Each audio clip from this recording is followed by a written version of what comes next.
Hear me. Do you hear me? Rarely hear me when we speak. Tell me, can you tell me, really tell me what you think?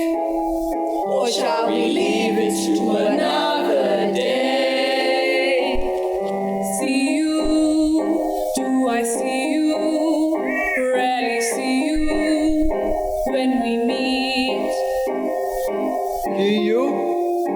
Do I hear you? Really hear you when we speak? Tell you, can I tell you, really tell you what I think? Why don't we leave it to another day? Till then we'll smile when we feel pain, hate when we feel fear, take to feel the shape of emptiness deep down in here. Always running from instead of always running to something more spectacular that we can find to do. And so see me, do you see me, rarely see me when we meet?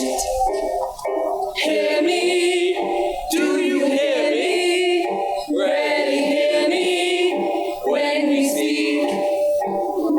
Tell me, can you tell me, really tell me what you think? We always leave it to another day. We always leave it.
Did you hear what I was playing, Lane?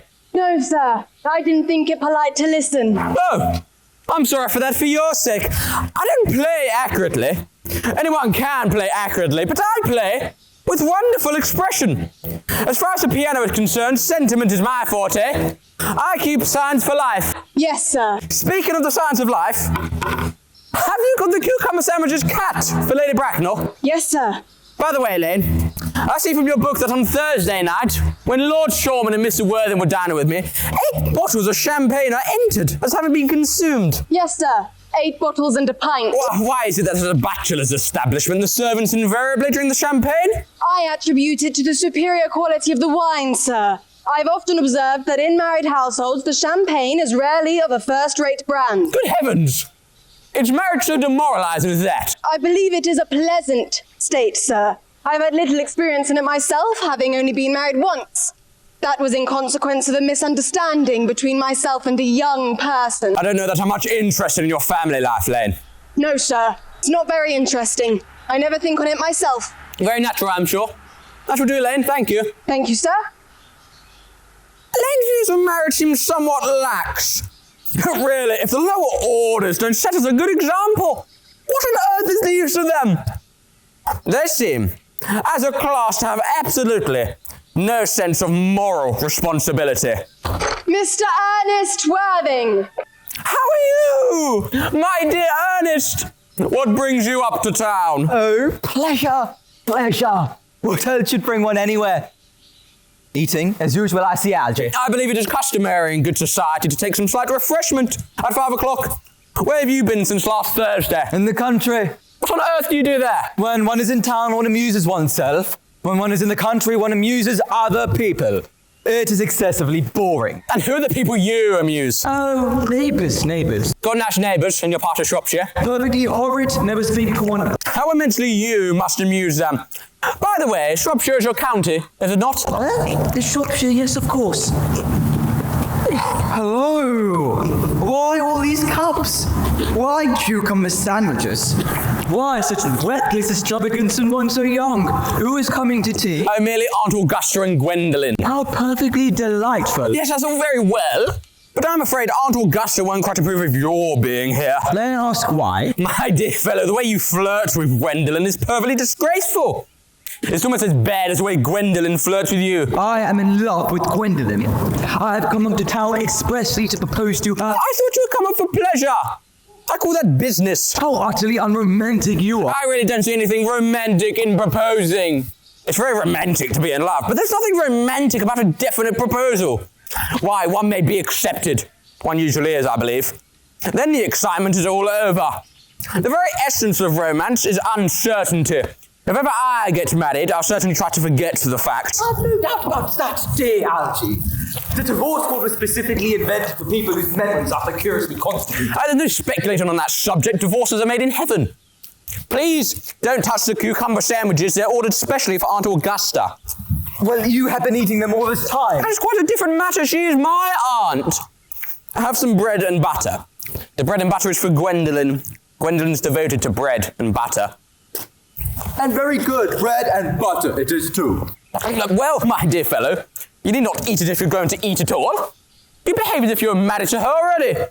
You're not married to her already, and I don't think you ever will be. Why not do you say that? Well, first things, girls never marry the men they flirt with. Girls don't think it right. Oh, that is nonsense. It isn't.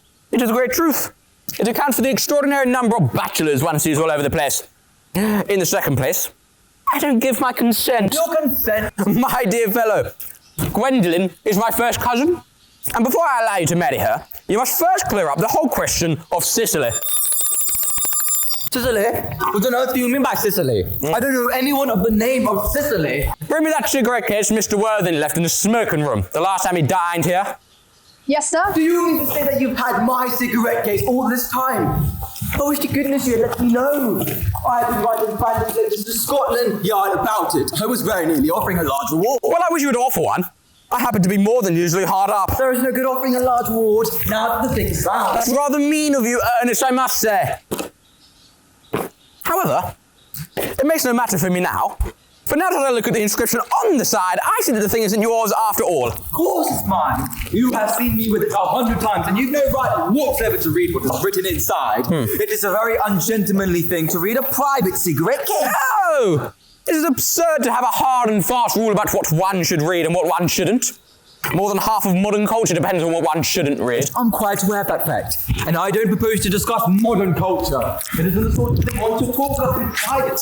I simply want my cigarette case back. Yes, but this isn't your cigarette case. This cigarette case is a present from someone of the name of Sicily. And you said you don't know anyone of that name. Well, if you want to know, Sicily happens to be my aunt. Your aunt? Yes. Charming old lady she is too. Lives at Tunbridge Wells. Just give it back to me, Algy. But why does she call herself Little Sicily if she is your aunt who lives at Tunbridge Wells? From Little Sicily with her fondest love. My dear fellow, what on earth is in that? Some aunts are tall, some aunts are not tall. That is a matter that surely an aunt may be allowed to decide for herself. You seem to think that every aunt should be exactly like your aunt. That is absurd. For heaven's sakes, give me back my cigarette case. But why does she call you her dear uncle? From Little Sicily with her fondest love to her dear Uncle Jack. There's no objection, I admit, to an aunt being a small aunt. But why an aunt, no matter what her size? Maybe she'll call her own nephew her uncle. I can't quite make out besides. Your name isn't Jack at all, it is Earnest. It isn't Ernest, it's Jack. You've always told me it was Earnest. I've introduced you to everyone as Earnest. You answer to the name of Earnest. You look as if your name was Earnest. You're the most earnest-looking person I ever saw. It is perfectly absurd you're saying your name isn't Earnest. It is on your card. Here is one of them. Mr. Ernest Worthing, B4 the Albany. I'll keep this as proof that your name is Earnest, if ever you try to deny it to me. Or to Gwendolyn, or to anyone else. Well, my name is Ernest in town and Jack in the country, and the cigarette case was given to me in the country. Yes, but that does not account for the fact that your small Aunt Cicely, who lives at Tunbridge Wells, calls you her dear uncle. Come, old boy.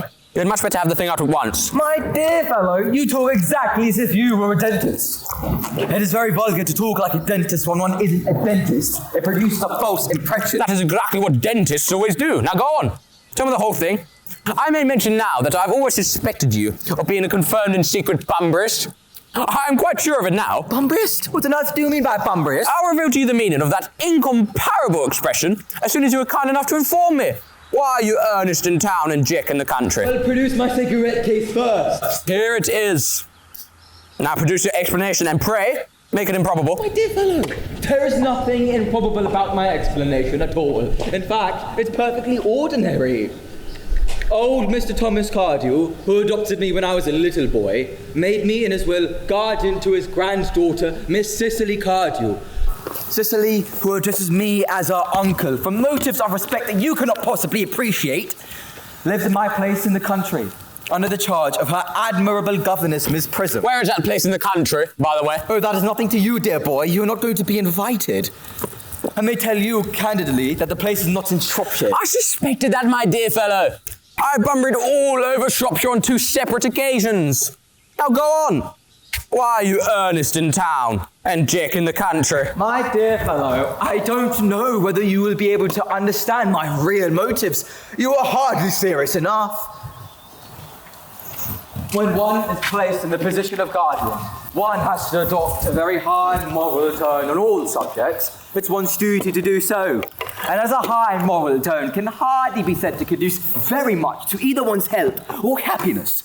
In order to come up to town, I've always pretended to have a younger brother of the name of Earnest, who lives in the Albany and gets into the most dreadful scrapes. That, my dear Algie, is the whole truth, pure and simple. The truth is rarely pure and never simple. Modern life would be very tedious without either, and modern literature a complete impossibility. That wouldn't be at all a bad thing. Literary criticism is not your forte, my dear fellow. Don't try it. You should leave that to the people who haven't been at university. They do it so well in the daily papers. What you really are is a bumbrist. I was quite right in saying you were a bumbrist. You're the most advanced bumbrist I know. What on earth do you mean? You have invented a very useful younger brother called Earnest, in order that you can come up to town as often as you like. I have invented a permanent invalid called Bunbury, in order that I can go down to the country whenever I choose. Bunbury is perfectly invaluable. If it wasn't for Bunbury's extraordinary bad health, for instance, I wouldn't be able to dine with you at Willis's tonight. For I have been really engaged to Aunt Augusta more than a week. I haven't asked you to dine with me anywhere tonight. I know. You're absurdly careless about sending out invitations. It's very foolish of you. Nothing annoys people so much as not receiving invitations. You had much better dine with your Aunt Augusta. I haven't the smallest intention of doing anything of the kind. To begin with, I dine there on Monday, and once a week is quite enough to dine with one's own relations. In the second place, whenever I do dine, I'm always treated as a member of the family, and sent down with either no women at all or 2. In the third place, I know perfectly well who she will place me next to tonight. She will place me next to Mary Farquhar, who always flirts with her husband from across the dinner table. It's not very pleasant. Indeed, that sort of thing is not even decent. And that sort of thing is enormously on the increase nowadays. The amount of women in London who flirt with their own husbands is perfectly scandalous. It looks so bad. It is simply washing one's clean linen in public. Besides, now that I know you to be a confirmed bumbrist, I naturally want to talk to you about bumbring. I want to tell you the rules. I'm not a bumbrist at all. If Gwendolyn accepts me, I'm going to kill my brother. Indeed, I think I'll kill him in any case. Cicely is a little too much interested in him. It is rather a bore. So I'm going to get rid of Earnest. And I strongly advise you to do the same with your invalid friend who has that absurd name. Nothing will induce me to part from Bunbury. And if ever you get married, which seems to be extremely problematic, you'll be very glad to know Bunbury. A man who marries without knowing Bunbury has a very tedious time of it. Oh, that is nonsense. If I marry a charming girl like Gwendolyn, and she is the only girl I ever saw in my life that I would marry, I certainly won't want to know Bunbury. Then your wife will. You don't seem to realise that in married life, 3 is company and 2 is none. That, my dear young friend, is the theory that corrupt French drama has been propounding for the last 50 years. Yes, and that the happy English home is proven half the time. Don't be cynical. For heaven's sake, it's perfectly easy to be cynical. My dear fellow, it isn't easy to be anything nowadays. There's a lot of beastly competition about. Ah, that must be Aunt Augusta. Only relatives or creditors ever ring in that Wagnerian manner. Now, if I get her out of the way for 10 minutes that you have the opportunity of proposing to Gwendolyn, may I dine with you tonight at Willis's? I suppose so, if you want to. Yes, but you must be serious about it. I hate people who are not serious about their meals. It is so shallow of them. Lady Bracknell and Miss Fairfax. Good afternoon, dear Algernon. I hope you are behaving very well. I'm feeling very well, Aunt Augusta. That is not quite the same thing. In fact, the 2 things really go together. Dear me, you are smart. I am always smart. Am I not, Mr. Worthing? You're quite perfect, Miss Fairfax. Oh, I hope I'm not that. That would leave no room for developments, and I intend to develop in many directions. I'm sorry if we are a little late, Algernon, but I was obliged to call on dear Lady Harborough. I hadn't been there since her poor husband's death. I never saw a woman so altered. She looks quite 20 years younger. And now I'll have a cup of tea and one of those nice cucumber sandwiches you promised me. Certainly, Aunt Augusta. Won't you come and sit here, Gwendolyn? Thanks, Mamma. I'm quite comfortable where I am. Good heavens, Lane, why are there no cucumber sandwiches? I ordered them specially. There weren't any at the market today, sir. I went down twice. No cucumbers. No, sir. Not even for ready money. That will do, Lane. Thank you. I am greatly distressed, Aunt Augusta, about there being no cucumbers. Not even for ready money. It really makes no matter, Algernon. I had some crumpets with Lady Harborough, who seems to be living entirely for pleasure now. I hear her hair has turned quite gold from grief. Well, it certainly has changed its colour. From what cause? I, of course, cannot say. Thank you. I've quite a treat for you tonight, Algernon. I'm going to send you down with Mary Farquhar. She's such a nice woman and so attentive to her husband. It's delightful to watch them. I'm afraid, Aunt Augusta, that I shall have to give up the pleasures of dining with you tonight, after all. I hope not. Algernon, it would put my table completely out. Your uncle would have to dine upstairs. Fortunately, he is accustomed to that. It is a great bore, and I hardly need to say, a terrible disappointment to me. But the fact is, I just had a telegram to say that my poor friend Bunbury is very ill again. They seem to think I should be with him. It is very strange. This Mr. Bunbury seems to suffer from curiously bad health. Yes, poor Bunbury is a dreadful invalid. Well, I must say, Algernon, that I think it is high time that Mr. Bunbury made up his mind whether he was going to live or to die. This shilly-shallying with the question is absurd. Nor do I in any way approve of the modern sympathy with invalids. I consider it morbid. Illness of any kind is hardly a thing to be encouraged in others. Health is the primary duty of life. I am always telling that to your poor uncle. But he never seems to take much notice, as far as any improvement in his ailment goes. I should be much obliged if you would ask Mr. Bunbury from me to be kind enough not to have a relapse on a Saturday, for I rely on you to arrange my music for me. It is my last reception, and one wants something that will encourage conversation. particularly at the end of the season, when everyone has practically said whatever they had to say, which in most cases was probably not much. I'll speak to Bunbury, Aunt Augusta, if he is still conscious. And I think I can promise you he'll be right by Saturday. Of course, the music is a great difficulty, you see. If one plays good music, people don't listen. And if one plays bad music, people don't talk. But I'll run over the programme I've drawn out for you. If you will kindly come into the room for the next moment. Thank you, Algernon. It is very thoughtful of you. I'm sure the programme will be delightful. After a few expurgations, French songs I cannot possibly allow. People always seem to think that they are improper, and I will look shocked, which is vulgar, or laugh, which is worse. But German sounds a thoroughly respectable language, and indeed, I believe is so. Gwendolyn, you will accompany me? Certainly, Mamma. Charming day it has been, Miss Fairfax. Pray, don't talk to me about the weather, Mr. Worthing. Whenever people talk to me about the weather, I'm always quite certain that they mean something else. And that makes me so nervous. I do mean something else. I thought so. In fact, I am never wrong. And I would like to take advantage of Lady Brackman's temporary absence. I would certainly advise you to do so.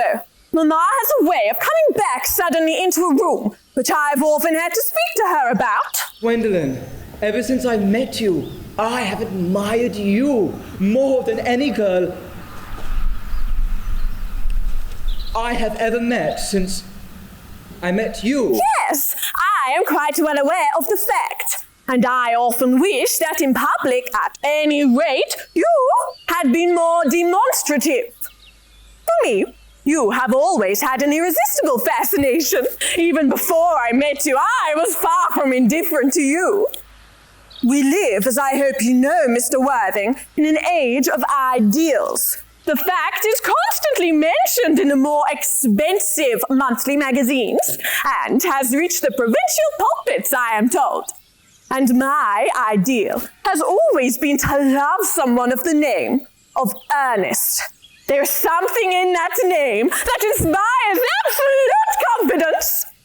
The moment Algernon first mentioned to me that he had a friend called Ernest, I knew that I was destined to love you. You really love me, Gwendolyn. Passionately. Darling, you don't know how happy you've made me. My own Ernest. But you don't mean to say that you couldn't love me if my name wasn't Ernest. But your name is Ernest? Yes, I know it is, but supposing it was something else. Do you mean to say that you couldn't love me then? That is clearly a metaphysical speculation. And, like most metaphysical speculations, has very little reference to the actual facts of real life as we know them. Personally, darling, to speak quite candidly, I don't much care about the name of Ernest.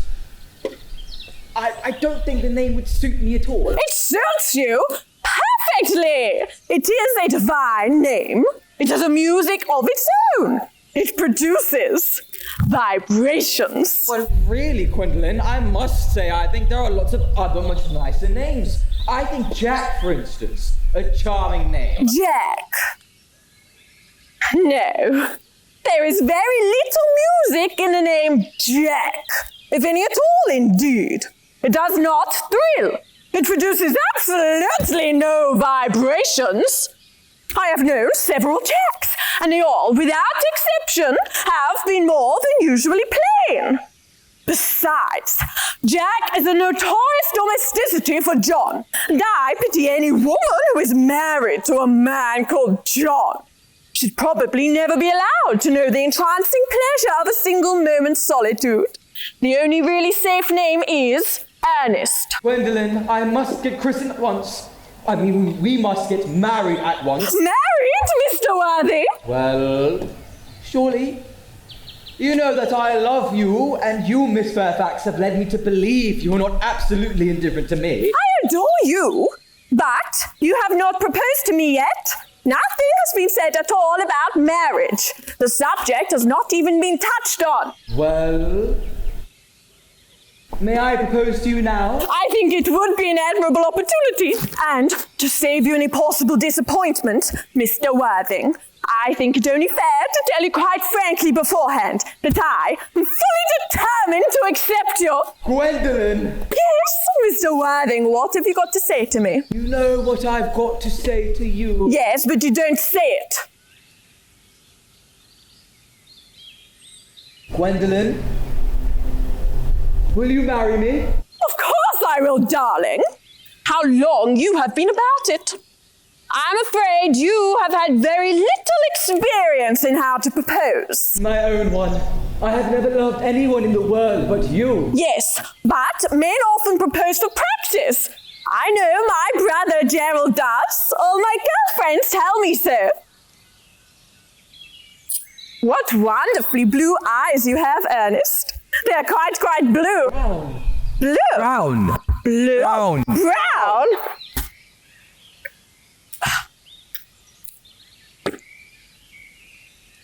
Brown! I hope you will look at me just like that, especially when there are other people present. Mr.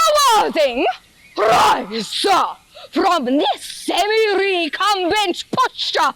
It is most indecorous. Mama, I must beg you to retire. This is no place for you. Besides, Mr. Worthing is not quite finished yet. Finished what? May I ask? I'm engaged to Mr. Worthing, Mama.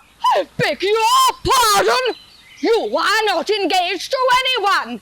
When you do become engaged to someone, I or your father, should his health permit him, will inform you of the fact. An engagement should come on a young girl as a surprise, pleasant or unpleasant, as the case may be.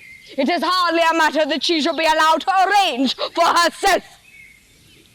And now, I have a few questions to put to you, Mr. Worthing. While I am making these inquiries, you, Gwendolen, will wait for me below, in the carriage. Mama! In the carriage, Gwendolen.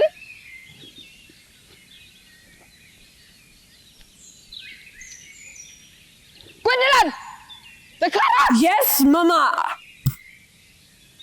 You may take a seat, Mr. Worthing. Thank you, Lady Bracknell. I prefer standing.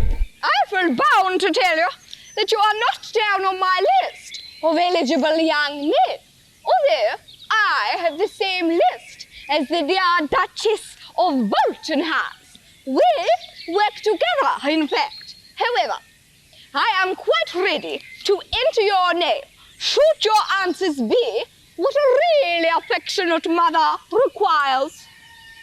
Do you smoke? Well, yes, I must admit I smoke. I am glad to hear it. There are far too many idle men in London as it is. How old are you? 29. A very good age to be married at. I've always been of the opinion that a man who desires to get married should either know everything or nothing. Which do you know? I know nothing, Lady Bracknell. I am pleased to hear it. I do not approve of anything that tempers with natural ignorance. Ignorance is like a delicate exotic fruit. Touch it, and the bloom is gone. The whole theory of modern education is radically unsound. Fortunately, in England, at any rate, education produces no effect whatsoever. If it did, it would probably prove a serious danger to the upper classes and probably lead to acts of violence in Grosvenor Square. What is your income? Between 7,000 and 8,000 a year. In land or in investments? In investments chiefly. That is satisfactory. What between the duties expected of one during one's lifetime and the duties exacted from one after one's death, land has ceased to be either a profit or a pleasure. It gives one position and prevents one from keeping it up. That's all that can be said about land. I have a country house with some land, of course, attached to it. About 1,500 acres, I believe. But I don't depend on that for my real income. In fact, as far as I can make out, the poachers are the only people who make anything out of it. A country house How many bedrooms? Well, that point can be cleared up afterwards. You have a townhouse, I hope. A girl with a simple, unspoiled nature like Gwendolyn could hardly be expected to reside in the country. Well, I own a house in Belgrave Square, but it is let by the year to Lady Bloxham. Of course I can get it back whenever I like, at 6 months' notice. Lady Bloxham. I don't know her. Oh, she goes about very little. She's a lady considerably advanced in years. Ah, nowadays, that is no guarantee of respectability of character. What number in Belgrave Square? 149. The unfashionable side. I thought there was something. However, that could easily be altered. Do you mean the fashion of the side? Both, I presume, if necessary. What are your politics? Well, I'm afraid I really have none. I am a liberal unionist. Oh, they count as Tories. They dine with us, or come in the evening at any rate. Now, to minor matters. Are your parents living? I have lost both my parents. To lose one parent, Mr. Worthing, may be regarded as a misfortune. To lose both looks like carelessness. Who was your father? He was evidently a man of some wealth. Was he born in what the radical papers call the purple of commerce? Or did he rise from the ranks of the aristocracy? I'm afraid I really don't know. The fact is, Lady Bracknell, I said I had lost my parents. It would be nearer the truth to say that my parents seem to have lost me. I don't actually know who I am by birth. I was found. Found? The late Mr. Thomas Cardew, a very old gentleman of charitable and kindly disposition, found me and gave me the name of Worthing, because he happened to have a first-class ticket in his pocket for Worthing at the time. Worthing is a place in Sussex. It is a seaside resort. Where did the charitable gentleman who had a ticket for this first-class resort find you? In a handbag. A handbag! Yes, Lady Bracknell, I was in a handbag. A somewhat large black leather handbag with handles to it. An ordinary handbag, in fact. In what locality did this Mr. James or Thomas Cardew come across this ordinary handbag? In the cloakroom at Victoria Station. It was given to him in mistake for his own. The cloakroom at Victoria Station! Yes, the Brighton line. The line is immaterial! Mr. Worthing, I confess I feel somewhat bewildered by what you have just told me. To be born, or at any rate, bred in a handbag, whether it had handles or not, seems to me to display a contempt for the ordinary decencies of family life that reminds one of the worst excesses of the French Revolution. And I presume you know what that unfortunate movement led to. As for the particular locality in which the handbag was found, a cloakroom at a railway station might serve to conceal a social indiscretion, has probably indeed been used for that purpose before now, but it could hardly be regarded as an assured basis for a recognized position in good society. Well, may you advise me on what to do? I need hardly say I will do anything in the world to ensure Gwendolyn's happiness. I would strongly advise you, Mr. Worthing, to try and acquire some relations as soon as possible, and to make a definite effort to produce, at any rate, one parent of either sex before the season is quite over. Well, I don't see how I could possibly manage to do that. I could produce the handbag at any moment. It is in my dressing room at home. I really think that should satisfy you, Lady Bracknell. Me? Sir, what has it to do with me? You can hardly imagine that I and Lord Bracknell would dream of allowing our only daughter, a girl brought up with the utmost care, to marry into a cloakroom in formal alliance with a parcel. Good morning, Mr. Worthing.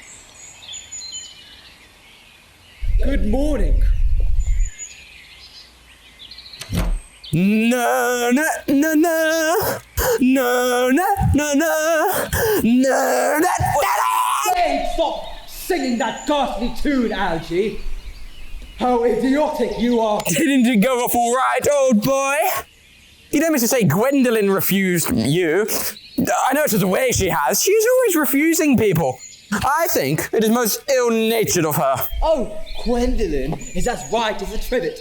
As far as she is concerned, we are engaged. Her mother is perfectly unbearable. Never met such a gorgon. I don't actually know what a gorgon is really like, but I'm quite sure that Lady Bragnew is one. In any case, she's a monster without being a myth, which is rather unfair. I beg your pardon, Algie. I suppose I shouldn't talk about your own answer that way before you. My dear boy, I love hearing my relations abused. It's the only reason why I put up with them at all. Relations are simply a tedious pack of people who haven't got the remotest knowledge of how to live, nor the smallest instinct about when to die. Oh, that is nonsense. It isn't. Well, I won't argue about the matter. You always want to argue about things. That is exactly what things were originally made for. Upon my word, if I thought that, I'd shoot myself.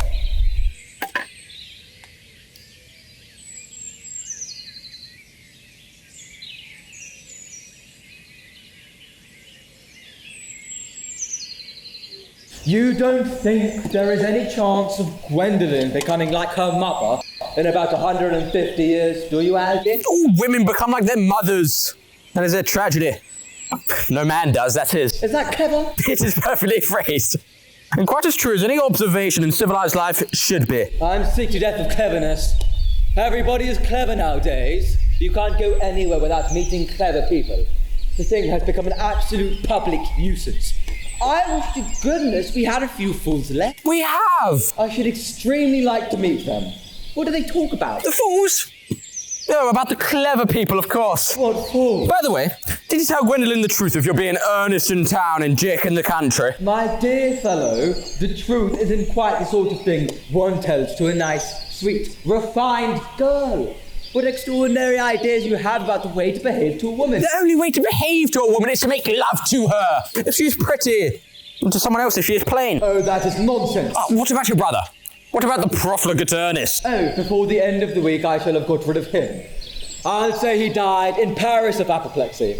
Lots of people die of apoplexy quite suddenly, don't they? Yes, but it's hereditary, my dear fellow. It's the sort of thing that runs in families. You would much better say, it's a bit chill. You sure severe chill isn't hereditary? Or anything of that kind? Of course it isn't. Very well then. My poor brother Ernest has been carried off suddenly in Paris by severe chill. That gets rid of him. But I thought you said that Miss Cardew was a little too much interested in your poor brother Ernest. Won't you feel has lost a great deal? Oh, that is all right. Cicely is not a silly, romantic girl, I'm glad to say.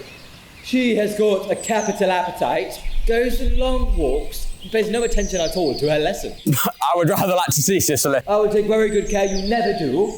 She is excessively pretty, and she is only just 18. Have you told Gwendolyn yet that you have an excessively pretty ward who is only just 18? Oh, one doesn't blurt these things out to people. Gwendolyn and Cicely are perfectly certain to be extremely great friends. I'll bet anything you like that half an hour after they have met, they will be calling each other sister. Women only do that when they call each other a lot of other things first.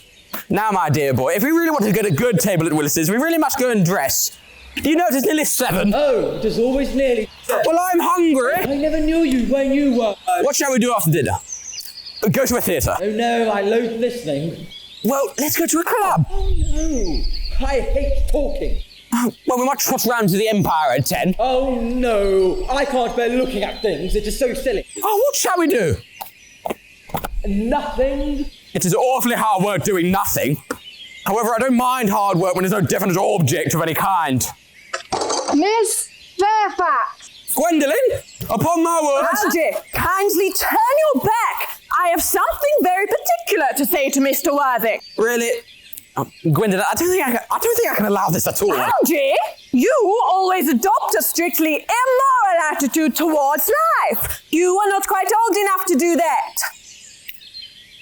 My own darling. Ernest, we may never be married. From the expression on Mamma's face, I fear we never shall.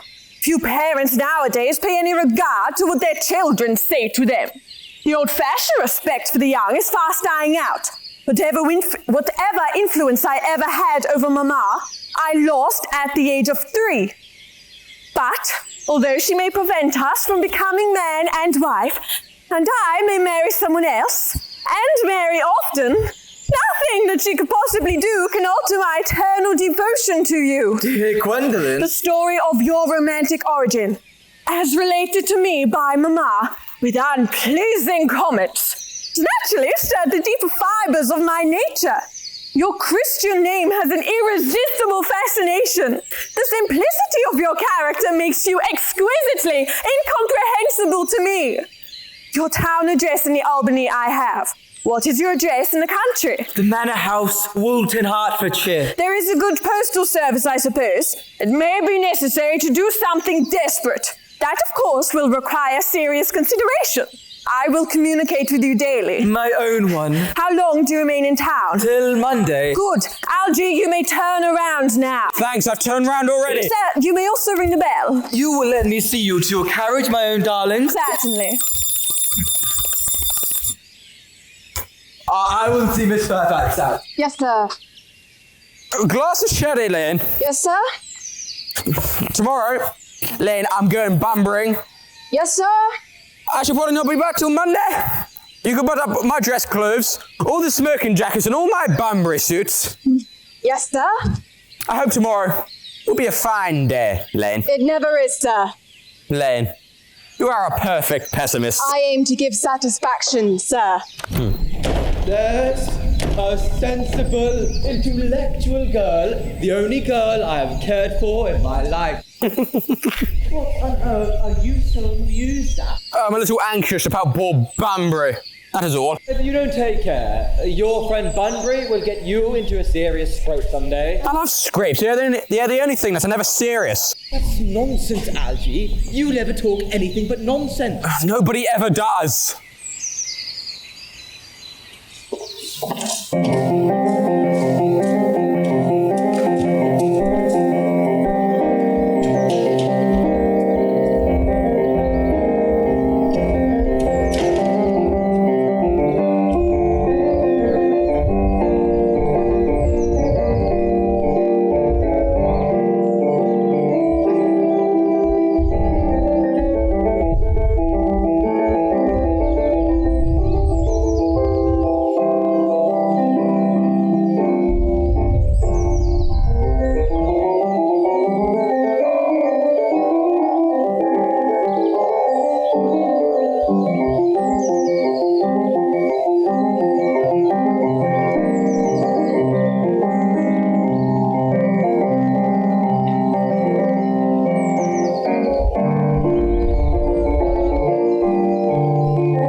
Cecily! Surely such a utilitarian occupation as the watering of flowers is rather Moulton's duty than yours, especially at a moment when intellectual pleasures await you. Your German grammar is on the blanket. Pray, open it at page 15. We will repeat yesterday's lesson. But I don't like German. It isn't at all a becoming language. I know perfectly well that I'd rather plain after my German lesson. Child, you know how anxious your guardian is that you should improve yourself in every way. He laid particular stress on your German as he was leaving for town yesterday. Indeed, he always lays stress on your German when he is leaving for town. Uncle Jack is so very serious. Sometimes I think he is so serious that he cannot quite be well. Your guardian enjoys the best of health, and his gravity of demeanour is especially to be commended in one so comparatively young as he is. I know no one who has a higher sense of duty and responsibility. I suppose that is why he often looks a little bored when we three are together. Cecily, I am surprised at you. Mr. Worthing has many troubles in his life. Idle merriment and triviality would be out of place in his conversation. You must remember his constant anxiety about that unfortunate young man, his brother. I wish Uncle Jack would allow that unfortunate young man, his brother, to come down here sometimes. We might have a good influence over him, Miss Prism. I'm sure you certainly would. You know German and geology, and things of that kind influence a man very much. I do not think that even I could produce any effect on a character that, according to his own brother's admission, is irretrievably weak and vacillating. Indeed, I am not sure that I would desire to reclaim him. I am not in favour of this modern mania for turning bad people into good people at a moment's notice. As a man sows, so let him reap. You must put away your diary, Cecily. I really don't see why you should keep a diary at all. I keep a diary in order to enter the wonderful secrets of my life. If I didn't write them down, I should probably forget all about them. Memory, my dear Cecily, is the diary that we all carry about with us. Yes. But it usually chronicles the things that have never happened and couldn't possibly have happened. I believe memory is responsible for nearly all the 3-volume novels that Moody sends us. Do not speak slightingly of the 3-volume novel, Cecily. I wrote one myself in earlier days. Did you really, Miss Prism? How wonderfully clever you are. I hope it did not end happily. I don't like novels that end happily. They depress me so much. The good ended happily and the bad unhappily. That is what fiction means. I suppose so. But it is very unfair. And was your novel ever published? Alas, no. The manuscript, unfortunately, was abandoned. Why? I use the word in a sense of lost or mislaid. To your work, child. These speculations are profitless. But I see dear Dr. Chasuble coming up through the garden. Dr. Chasuble! This is indeed a pleasure. And how are we this morning, Miss Prism? You are, I trust, well. Miss Prism has just been complaining of a slight headache. I think it would do her so much good to have a short stroll with you in the park, Dr. Chasuble. Cecily, I have not mentioned anything about a headache. No, I know that, Miss Prism, but I felt instinctively that you had a headache. I hope, Cecily, you are not inattentive. Oh, I'm afraid I am. That is strange. Were I fortunate enough to be Miss Prism's pupil, I would hang upon her lips. Well, I spoke metaphorically, of course. My metaphor drawn from bees. Mr. Worthing has not returned from town yet, I suppose. We do not expect him till Monday afternoon. He usually likes to spend his Sundays in London. He is not one of those whose sole aim is enjoyment. Unlike that unfortunate young man, his brother. seems to be. However, I will not intrude on Egeria and her pupil any longer. Egeria? My name is Letitia, Doctor. A classical allusion merely, drawn from pagan authors. I shall see you both, no doubt, at evensong. I think, dear Doctor, I will have a stroll with you. I find I have a headache after all, and a walk might do it good. With pleasure, Miss Prism, with pleasure. We might go as far as the schools and back. That sounds delightful.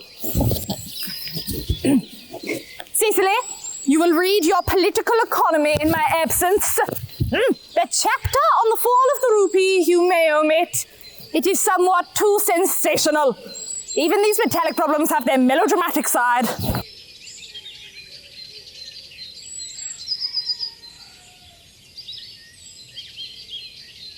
Horrid political economy.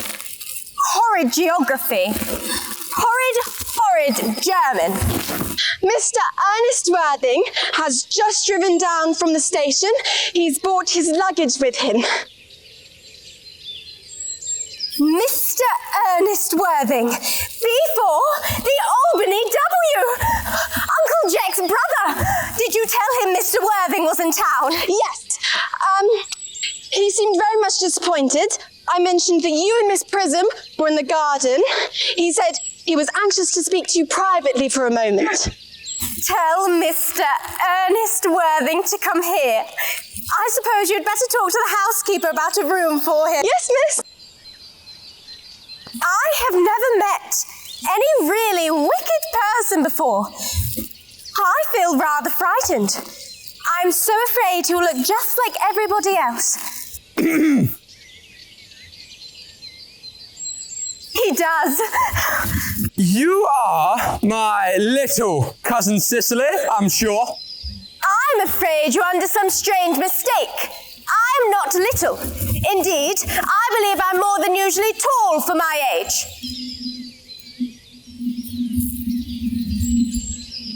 But I am your cousin Cicely. You, I see from your card, are Uncle Jack's brother, my cousin Ernest, my wicked cousin Ernest. I'm not really wicked at all, cousin Cicely. You mustn't think that I am wicked. If you are not, then you have certainly been deceiving us all in a very inexcusable manner. I hope you have not been leading a double life, pretending to be wicked and being really good all the time. That would be hypocrisy. Oh! I have been rather reckless. I'm glad to hear it. In fact, now that you mention the subject, I have been very bad in my own small way. I don't think you should be so proud of that. Though I'm sure it must have been very pleasant. It is much pleasanter being here with you. I can't understand how you are here at all. Uncle Jack won't be back until Monday afternoon. Oh, that is a great disappointment. I am obliged to go out by the first train on Monday morning. I have an important business appointment that I am anxious to miss. Couldn't you miss it anywhere but in London? No. The appointment is in London. Well, I know, of course, how important it is not to keep a business engagement if one wants to retain any sense of the beauty of life. But still, I think you had better wait until Uncle Jack arrives. I know he wants to speak to you about your emigrating. About my what? Your emigrating. He has gone up to buy your outfit. I certainly will let Jack buy my outfit. He has no taste in neckties at all. I don't think you will require neckties. Uncle Jack is sending you to Australia. Australia? I'd sooner die. Well, he said at dinner on Wednesday night that you would have to choose between this world, the next world, and Australia. Oh, well, the accounts I've received of Australia and the next world are not particularly encouraging. This world is good enough for me, cousin Cicely. Yes, but are you good enough for it? I'm afraid I'm not that. That is why I want you to reform me. You might make that your mission if you don't mind, cousin Cicely. I'm afraid I've no time this afternoon. Well, would you mind my reforming myself this afternoon? It is rather quixotic of you, but I think you should try. I will. I feel better already. You're looking a little worse. That is because I'm hungry. How thoughtless of me. I I should have remembered that when one is going to lead an entirely new life, one requires regular and wholesome meals. Won't you come in? Thank you. Might I have a buttonhole first? I never have any appetite unless I have a buttonhole first. A Maréchal Neil? No. I'd sooner have a pink rose. Why? Because you are like a pink rose, Cousin Cicely. I don't think it can be quite right for you to talk to me like that. Miss Prism never says such things to me. Miss Prism is a short-sighted old lady.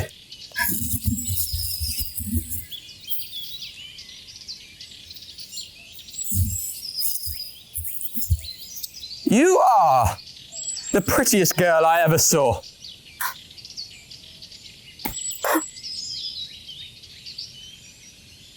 Miss Prism says that all good looks are a snare. Oh, they are a snare that every sensible man would like to be caught in. Oh, I shouldn't care to catch a sensible man. I shouldn't know what to talk to him about.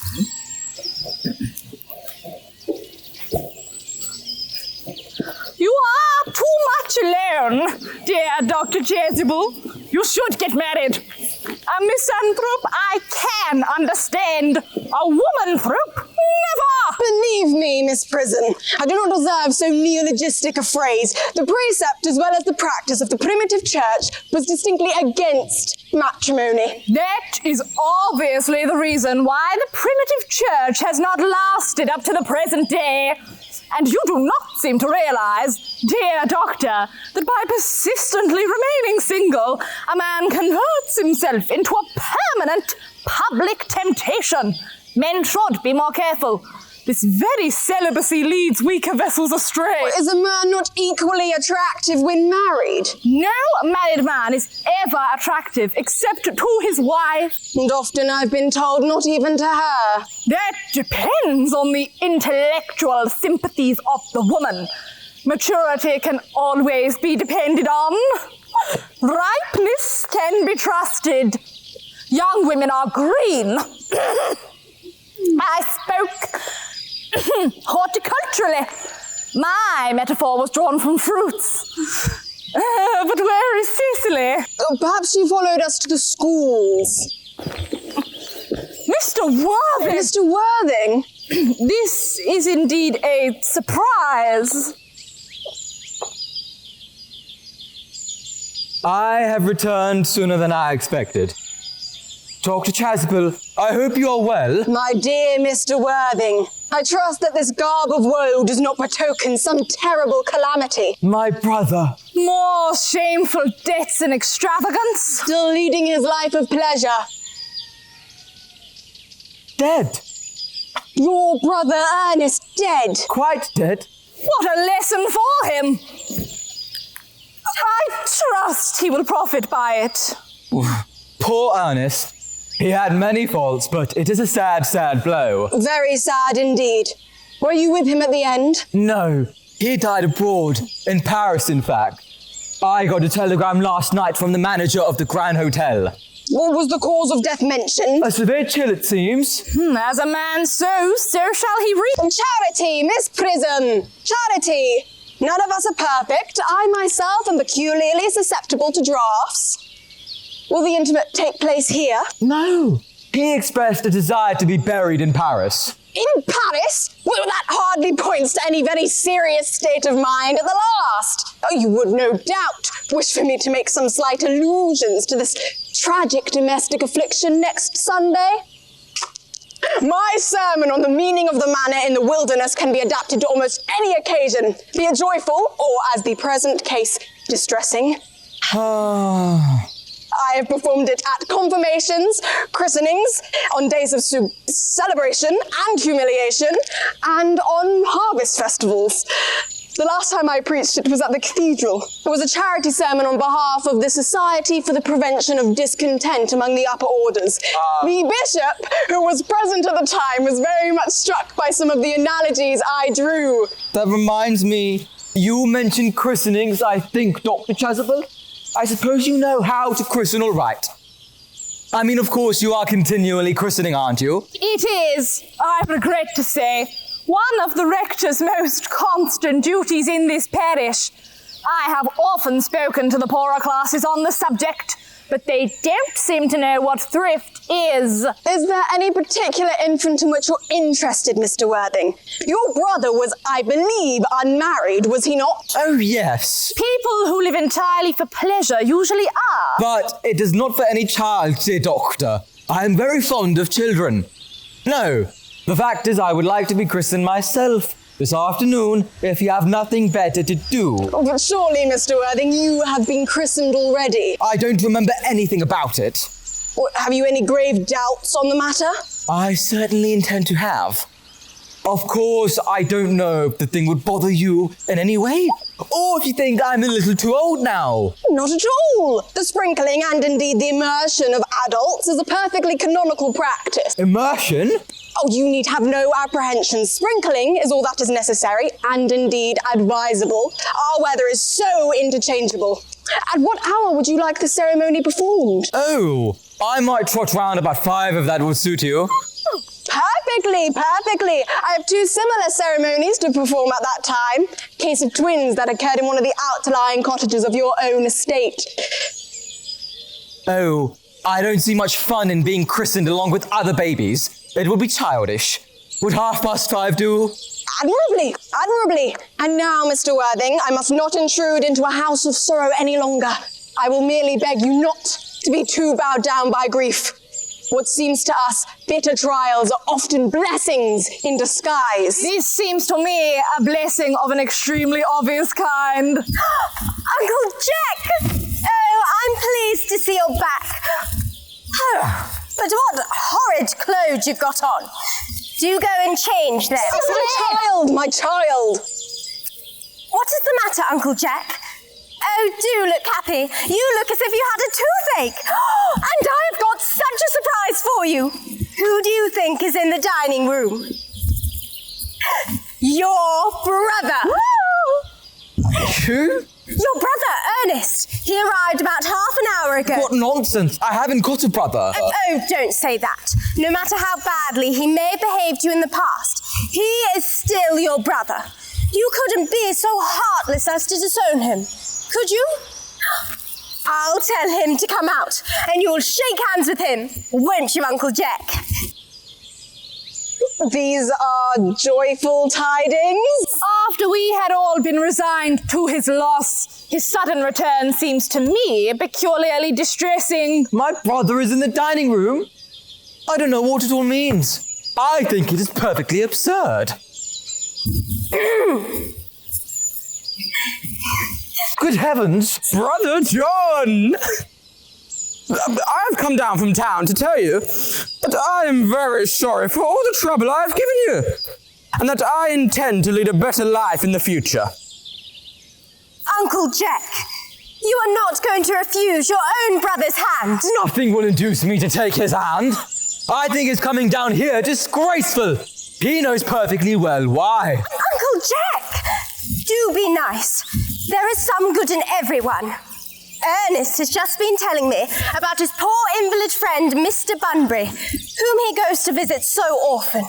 And surely there is much good in one who is kind to an invalid and leaves the pleasures of London to sit by a bed of pain. Oh, he has been talking about Bunbury, has he? Oh, yes. He has told me all about poor Mr. Bunbury and his terrible state of health. Bunbury?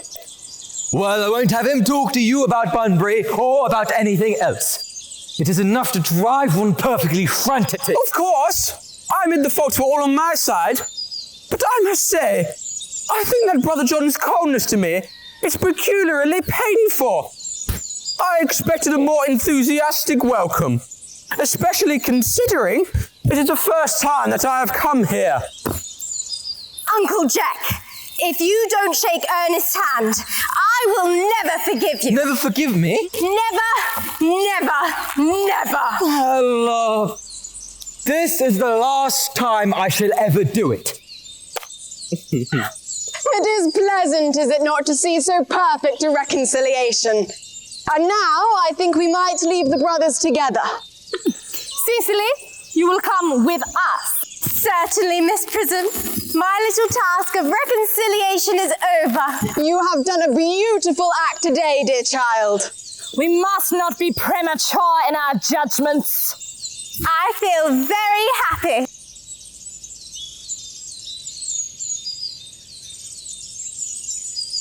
You young scoundrel! Algie, you must get out of this place as soon as possible. I don't allow any bunburying here. I have unpacked Mr. Earnest's things and put them in the room next to yours, sir. I suppose that is all right. What? His luggage, sir. I've unpacked it and put it in the room next to your own. His luggage? Yes, sir. 3 portmanteaus, a dressing case, 2 hat boxes, and a large luncheon basket. I'm afraid I can't stay more than a week this time. Merriman, order the dog cart at once.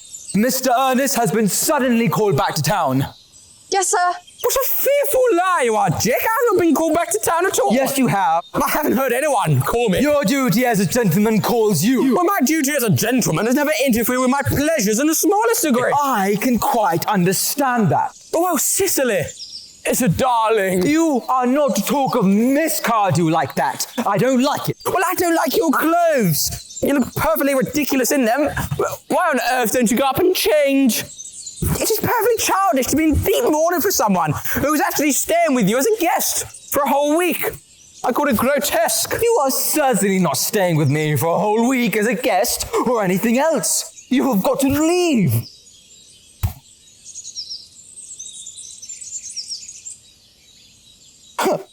By the 4:05 train. I certainly won't leave you so long as you're in mourning. It'd be most unkind if I did. If I were in mourning, you would stay with me, I suppose. It'd be most unfriendly if you did not. Will you go if I change my clothes? Yes, if you're not too long. I never saw anybody take so long to dress and with such little result. Well, at any rate, that is better than being always overdressed as you are. If I am occasionally a little overdressed, I make up for it by being always immensely overeducated. Your vanity is ridiculous. Your conduct an outrage, and your presence in my garden utterly absurd. However, you have got to catch the 4:05, and I hope you'll have a pleasant journey back to town. This bunburying, as you call it, has not been a great success for you. I think it has been a great success. I am in love with Cicely, and that is everything. But I must see her before I go, and make arrangements for another bunbury. Ah, there she is. Oh, I merely came back to water the roses. I thought you were with Uncle Jack. He's gone to order the dog cart for me. Is he going to take you on a nice drive? He's going to send me away. Then have we got to part? I'm afraid so. It's a very painful parting. It is always painful to part from people whom one has known for a very brief space of time. The absence of old friends one can endure with equanimity, but even a momentary separation to whom one has just been introduced is almost unbearable. Thank you. The dog cart is at the door, sir. It can wait, Merriman, for 5 minutes.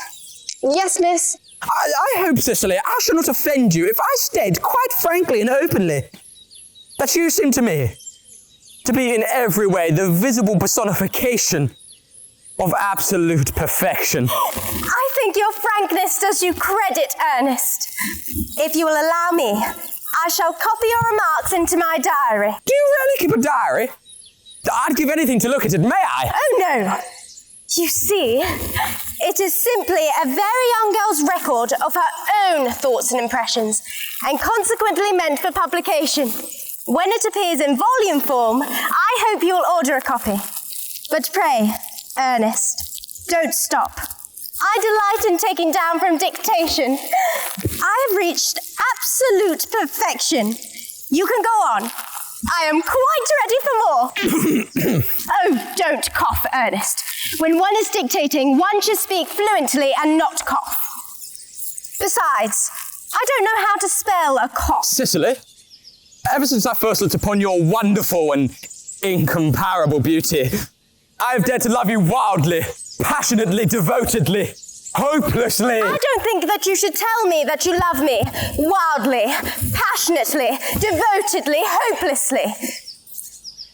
hopelessly doesn't seem to make much sense, does it? Cicely? The dog cart is waiting, sir. Tell her to come round next week at the same hour. Yes, sir. Uncle Jack would be very much annoyed if he knew you were staying on till next week at the same hour. Oh, I don't care about Jack. I don't care for anybody in this whole world but you.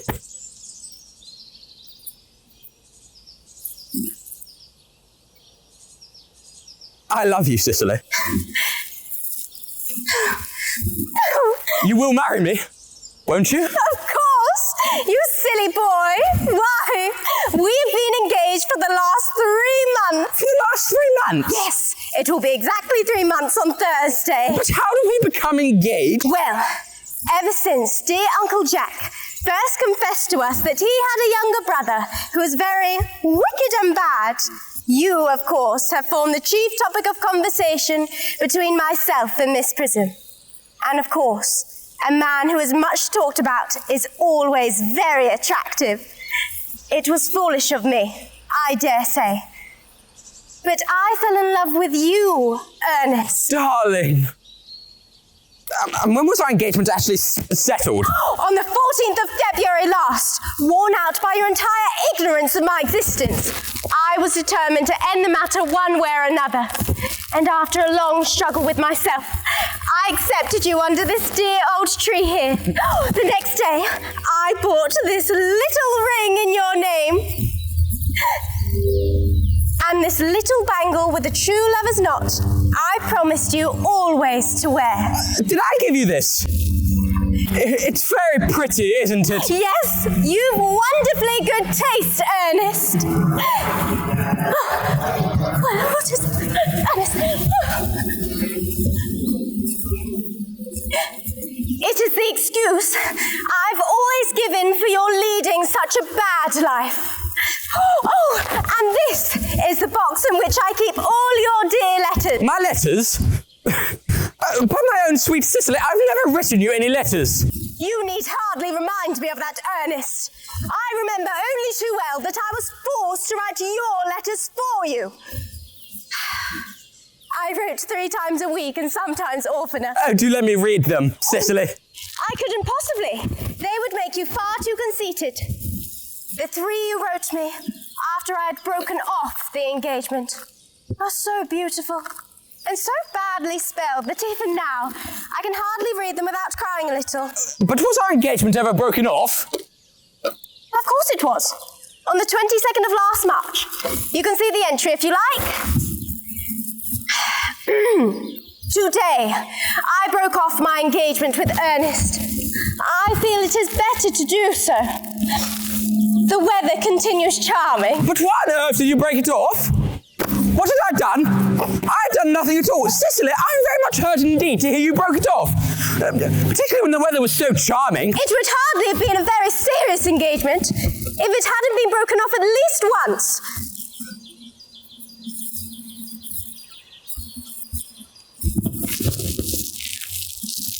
But I forgave you before the week was out.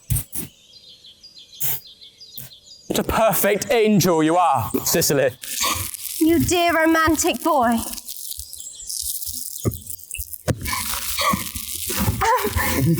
Does your hair curl naturally? I hope it does. Yes, darling, with a little help from others. I'm so glad.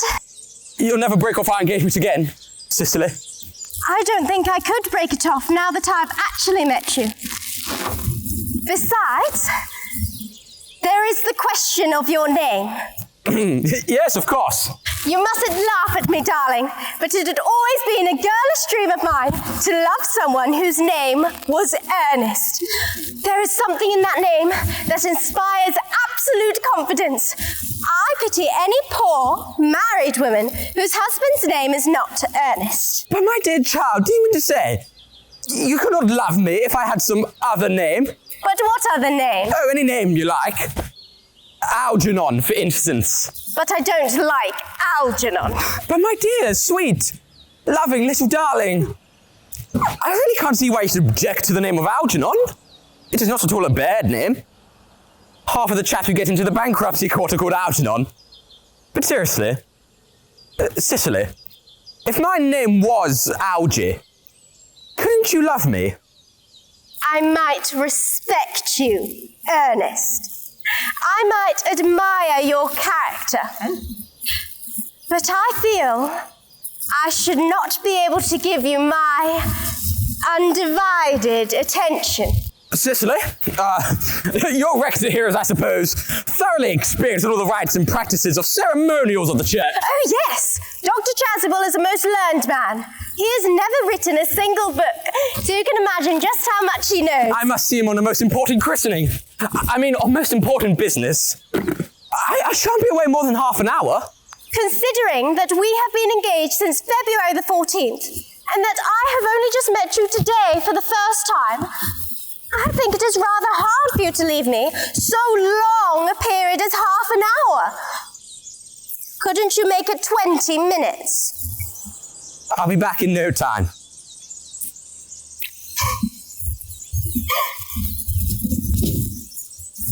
What an impetuous boy he is. I like his hair so much. I shall write his proposal into my diary.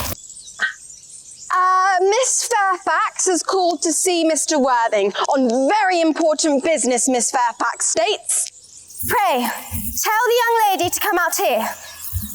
Mr. Worthing is sure to be back soon, and you can bring tea. Yes, miss. Miss Fairfax? Well, I suppose one of the many good, elderly women associated with Uncle Jack and some of his philanthropic work in London. I don't quite like women interested in philanthropic work. I think it is so forward of them. Miss Fairfax. Pray, let me introduce myself to you. My name is Cicely Cardew. Cicely Cardew? What a very sweet name. Something tells me that we are going to be great friends. I like you already more than I can say.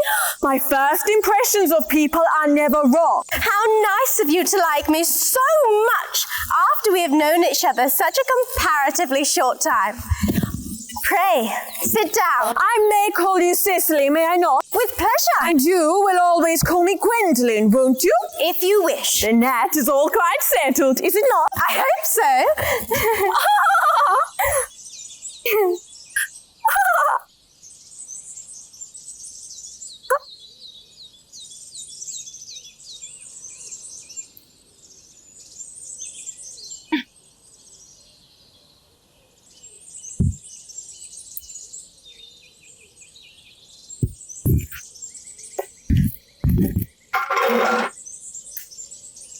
Perhaps this might be a favourable opportunity for my mentioning who I am.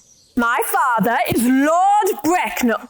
You have never heard of Papa, I suppose? I don't think so. Outside the family circle, Papa, I am glad to say, is entirely unknown. I think that is quite as it should be. The home seems to me to be the proper sphere for the man, and certainly, once a man begins to neglect his domestic duties, he becomes painfully effeminate, does he not? And I don't like that. It makes men so very attractive. Cicely, Mama, whose views on education have been remarkably strict, has brought me up to be extremely short-sighted as part of her system. So, do you mind my looking at you through my glasses? Oh, not at all, Gwendolen. I am very fond of being looked at.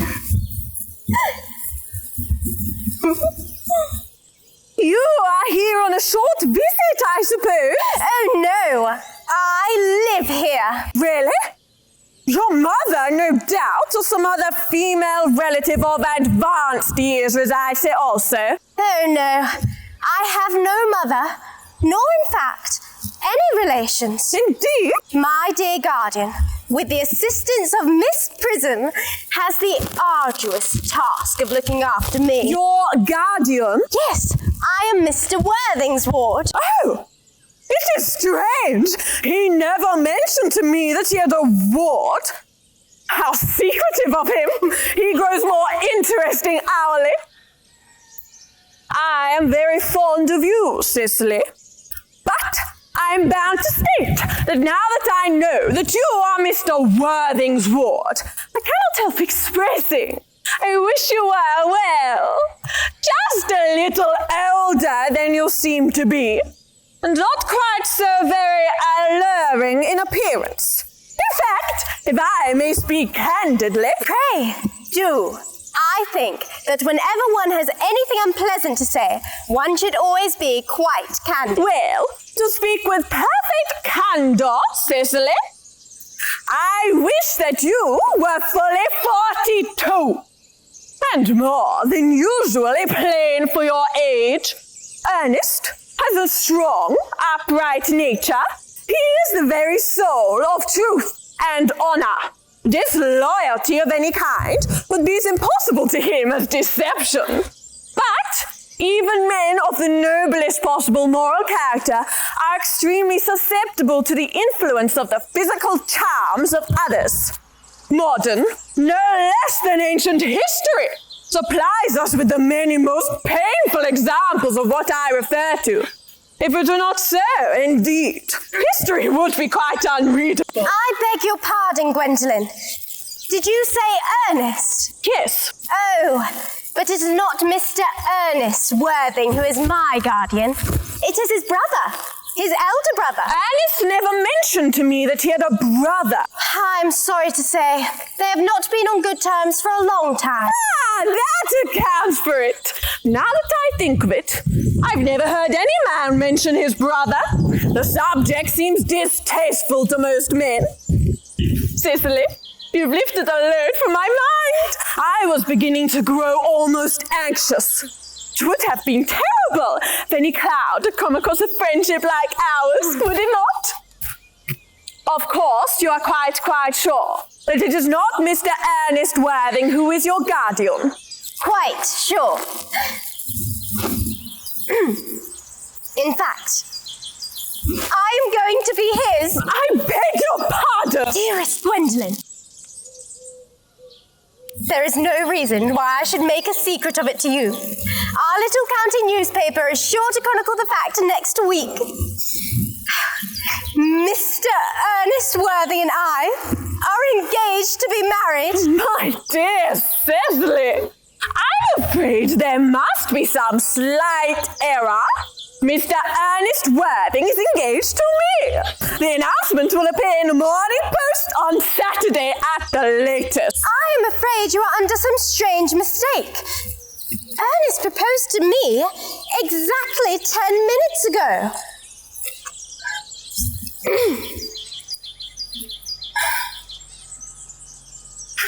It is certainly very curious, but he asked me to be his wife yesterday afternoon at 5:30. If you would care to verify the incident, pray do so. I would never travel without my diary. One should always have something sensational to read on the train. I am so sorry, dear Cicely. If it is any disappointment to you, I'm afraid I have the prior clue. It would distress me more than I can tell you, dear Gwendolen, if it caused you any mental or physical anguish. But I feel bound to point out that since Ernest proposed to you, clearly he has changed his mind. If the poor fellow has been entrapped into any foolish promise, I shall consider it my duty to rescue him at once, and with a firm hand.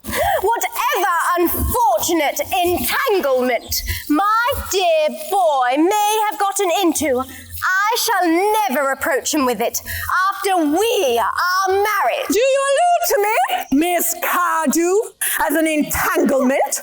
You are presumptuous. On an occasion of this kind, it becomes more than a moral duty to speak one's mind.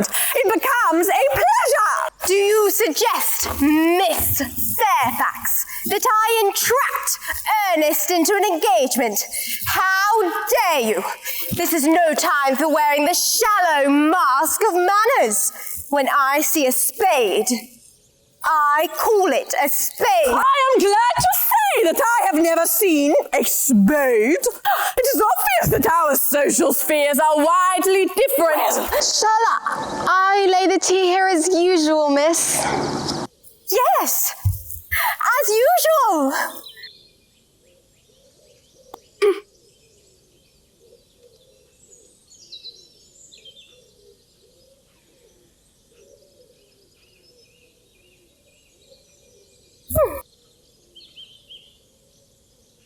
Are there any interesting walks in the vicinity, Miss Cardew? Oh, yes. A great many. At the top of one of the hills, quite close, one can see 5 counties. 5 counties! I don't think I should like that. I hate crowds. I suppose that is why you live in town.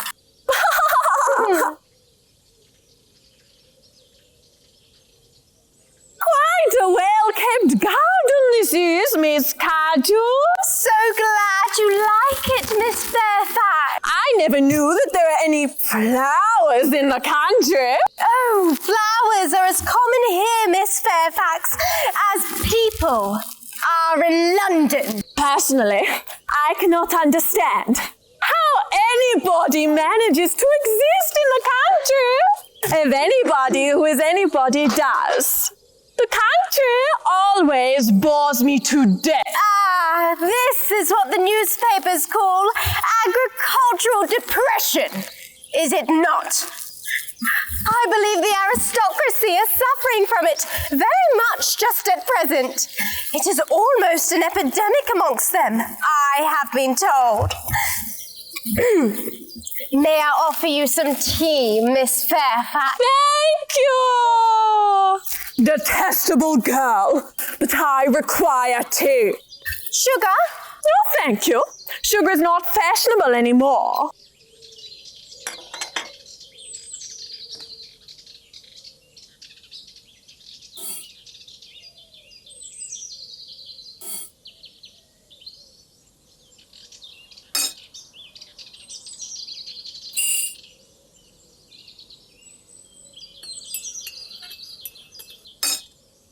Cake or bread and butter? Bread and butter. Cake is rarely seen at the best houses nowadays.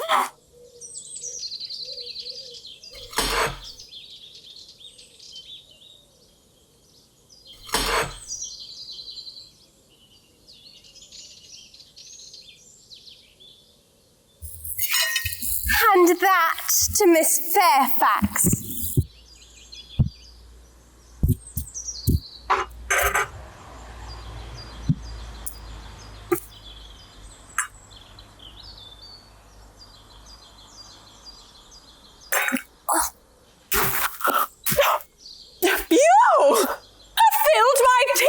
Lumps of sugar. And though I asked most distinctly for bread and butter, you have given me cake. I am known for the gentleness of my disposition and the extraordinary sweetness of my nature. But I warn you, Miss Cardew, you may go too far. To save my poor, innocent, trusting boy from the machinations of any other girl, there are no lengths to which I would not go. From the moment I saw you, I distrusted you. I felt that you were false and deceitful. I am never deceived in such matters. My first impressions of people are invariably right. It seems to me, Miss Fairfax, that I'm trespassing on your valuable time. No doubt, you have many other calls of a similar character to make in the neighbourhood. Ernest! My own Annie! Gwendolyn, darling. A moment. May I ask you if you are engaged to be married to this young lady? Oh, to dear little Cicely? Of course not. What could have put such an idea into your pretty little head? Thank you, you may. I knew there must be some misunderstanding, Miss Fairfax. The gentleman whose arm is at present around your waist is my guardian. Mr. John Worthing. I beg your pardon? This is Uncle Jack. Jack! Oh! Here is Ernest. My own love. A moment. May I ask if you are engaged to be married to this young lady? To what young lady? Good heavens, Gwendolyn. Yes, to good heavens, Gwendolyn. I mean Gwendolyn. Oh, of course not. What could have put such an idea into your pretty little head? Thank you. You may. I felt there was some slight error, Miss Cardew. The gentleman who is now embracing you is my cousin, Mr. Algernon Moncrief. Algernon Moncrief! Oh! Are you called Algernon? I cannot deny it. Is your name really John? I could deny it if I liked. I could deny anything if I liked. But my name certainly is John. It has been John for years. A gross deception has been practiced on both of us. My poor wounded Cicely. My sweet wronged Gwendolyn. You will call me sister, will you not? Ah. There is just one question I would like to be allowed to ask my guardian. An excellent idea. Mr. Worthing, where is your brother Ernest? We are both engaged to be married to your brother Ernest, so it is a matter of some importance to us to know where your brother Ernest is at present. Gwendolyn. Cicely. It is very painful for me to be forced to speak the truth. It is the first time in my life I have ever been reduced to such a painful position. And I am really quite inexperienced in doing anything of the kind. However, I will tell you, quite frankly, that I have no brother Ernest. I have no brother at all. I've never had a brother in my life, and I certainly have not the smallest intention of ever having one in the future. No brother at all? None. Had you never a brother of any kind? Never. Not even of any kind. I'm afraid it is quite clear, Cicely, that neither of us are engaged to be married to anyone. It is not a very pleasant situation for a young girl suddenly to find herself in, is it? Let us go into the house. They will hardly venture to come after us there. No, men are so cowardly, aren't they?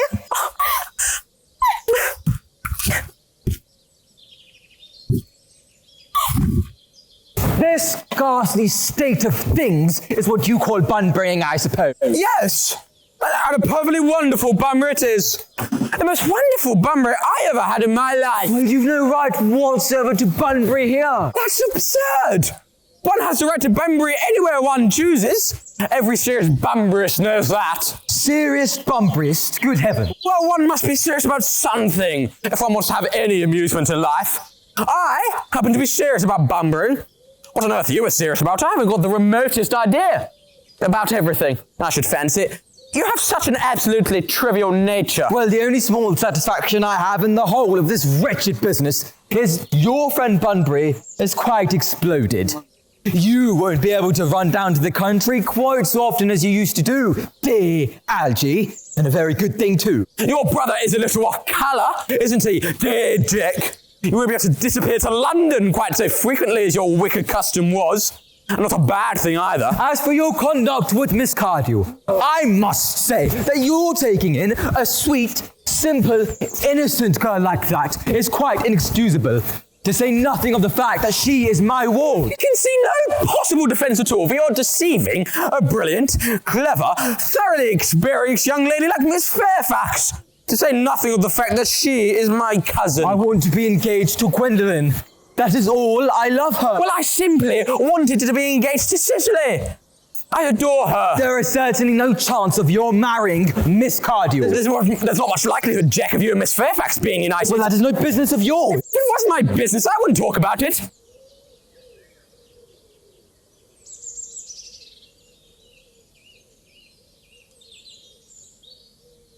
very vulgar to talk about one's business. Only people like stockbrokers ever do that, and then merely at dinner parties. How can you sit there, calmly eating muffins, when we are in this horrible trouble I can't make out? You seem to me to be perfectly heartless. Well, I can't eat muffins in an agitated manner. The butter will probably get in my cuffs. One should always eat muffins quite calmly. It is the only way to eat them. I say it's perfectly heartless you eating muffins at all, under the circumstances. When I'm in trouble, eating is the only thing that consoles me. Indeed, when I'm in really great trouble, as anyone who knows me intimately will tell you, I refuse everything except food and drink. At the present moment, I am eating muffins because I am unhappy. Besides, I'm particularly fond of muffins. Well, that is no reason why you should eat them all in that greedy way. I wish you'd have some tea cake instead.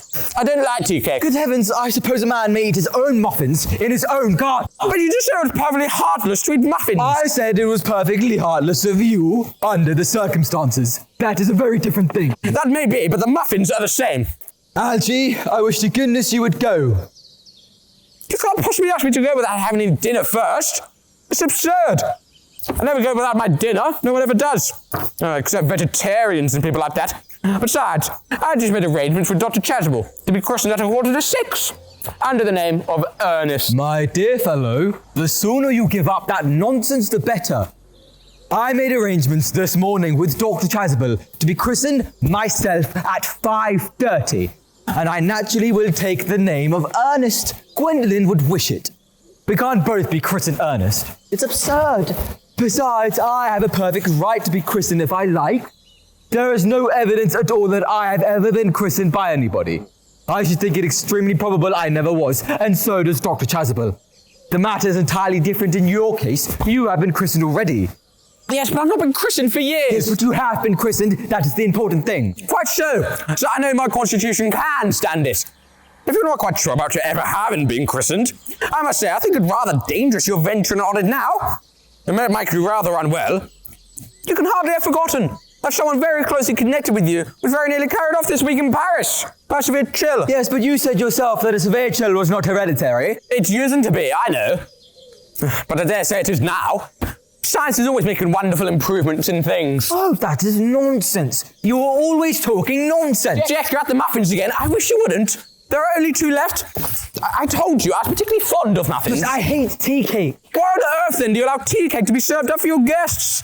What idea do you have of hospitality? Algernon, I've already told you to go. I don't want you here. Why don't you go? I haven't quite finished my tea yet, and there's still 1 muffin left. Oh. The fact that they did not follow us into the house, as anyone else would have done, seems to me to show that they have some sense of shame left. They have been eating muffins. That looks like repentance. They don't seem to notice us at all. Couldn't you cough? But I haven't got a cough. They're looking at us. What effrontery.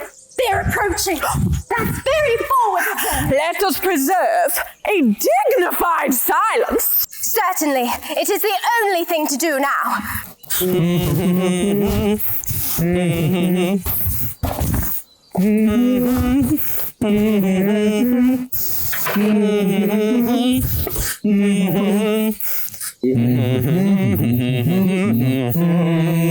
This dignified silence seems to produce an unpleasant effect. A most distasteful one. But we will not be the first to speak. Certainly not.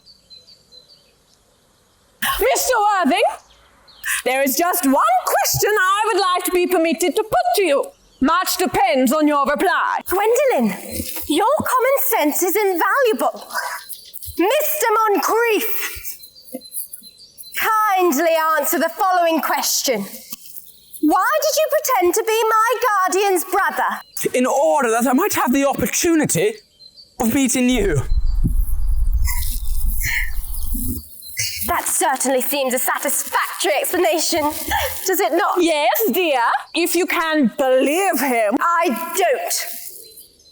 But that does not affect the wonderful beauty of his answer. True, in matters of grave importance. Style, not sincerity, is the vital thing. Mr. Worthing? What explanation can you offer to me for pretending to have a brother? Was it in order that you might get the opportunity of coming up to town to see me as often as possible? Can you doubt it, Miss Fairfax? I have the gravest doubts upon the subject. But I intend to crush them!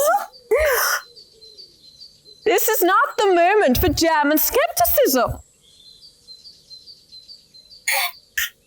Their explanations seem to be quite satisfactory, especially Mr. Worthing's.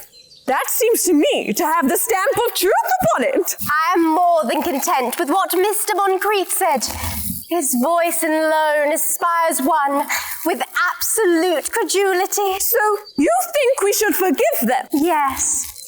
I mean, no. True. I had forgotten there are principles at stake that one cannot surrender. Which of us should tell them? The task is not a pleasant one. Could we not both speak at the same time? An excellent idea! I nearly always speak at the same time as other people. Will you take the time from me? Certainly.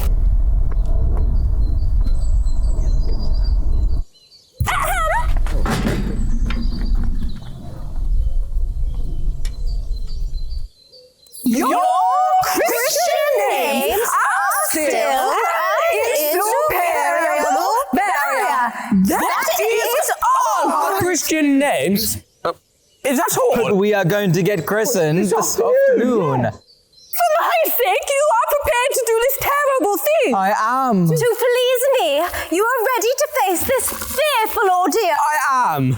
How absurd to talk about the equality of the sexes, where questions of self-sacrifice are concerned. Men are infinitely beyond us. We are. They have moments of physical courage of which we women know absolutely nothing. Darling. Lady Bracknell! Gwendolyn! What does this mean? Really? But I'm engaged to Mr. Worthing, Mama. Come here. Sit down! Sit down immediately! Hesitation of any kind is a sign of mental decay in the young, of physical weakness in the old. Apprised, sir, of my daughter's sudden flight by her trusty maid, whose confidence I purchased by means of a small coin. I followed her at once by a luggage train. Her unhappy father is, I am glad to say, under the impression that she is attending a more than usually lengthy lecture by the University Extension Scheme on the influence of a permanent income on thought. I do not propose to undeceive him. Indeed, I have never undeceived him on any question. I would consider it wrong. But of course you will clearly understand that all communication between yourself and my daughter must cease immediately from this moment. On this point, as indeed on all points, I am firm. I am engaged to be married to Gwendolyn, Lady Bracknell. You are nothing of the kind, sir. And now, his regards. Algernon! Algernon! Yes, Aunt Augusta. May I ask, if it is in this house that your invalid friend, Mr. Bunbury, resides? Oh, no, Bunbury doesn't live here. Bunbury is somewhere else at present. In fact, Bunbury is dead. Dead? When did Mr. Bunbury die? His death must have been extremely sudden. Oh, I killed Bunbury this afternoon. Poor Bunbury died this afternoon. What did he die of? Bunbury? Oh, he was quite exploded.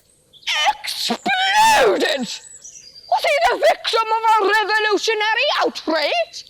I was not aware that Mr. Bunbury was interested in social legislation.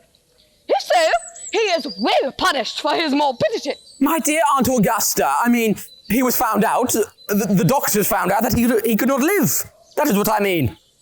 So Bunbury died. He seems to have had great confidence in the opinion of his physicians. I am glad, however, that he made up his mind at last to some definite course of action, enacted under proper medical advice.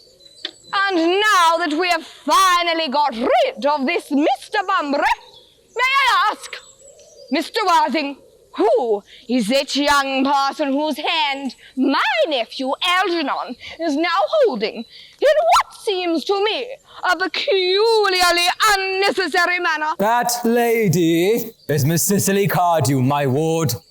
I am engaged to be married to Cicely, Aunt Augusta. I beg your pardon. Mr. Moncrief and I are engaged to be married.